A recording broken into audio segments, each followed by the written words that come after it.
সহজ করে আপনাদেরকে বুঝাই, যেমন ধরুন একটা পরিবারের ৩ জন সদস্য, স্বামী, স্ত্রী আর সন্তান। তাদের সকালবেলার ব্রেকফাস্টে স্বামীর ৩টা রুটি লাগে, স্ত্রীর 2টা লাগে আর সন্তানের 1টা রুটি লাগে। এখন আমি যদি সমান সমান করে আদল করতে চাই, সবাইকে যদি 3টা করে রুটি দেই, তাহলে স্বামী বেচারার জন্য ঠিক আছে, কিন্তু স্ত্রীর জন্য 1টা বেশি হয়ে যায়। আর সন্তানের জন্য কয়টা বেশি হয়?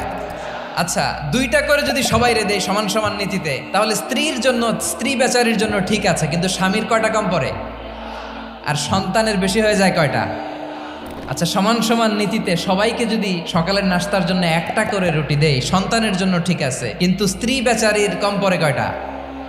স্বামীর কম পড়ে কয়টা? 2টা। আর আমি যদি স্বামীকে দেই 3টা, স্ত্রীকে দেই 2টা আর সন্তানকে দেই 1টা, তাহলে কারো অপচয় হবে না? যেখানে যার যতটুকু দরকার তাকে সেখানে ঠিক ততটুকু দিয়ে দেওয়ার নামই হচ্ছে আদল। আমরা বুঝতে পারলাম আল আদ শব্দের মানে হচ্ছে ইনসাফ বা সুবিচার বা ন্যায় বিচার।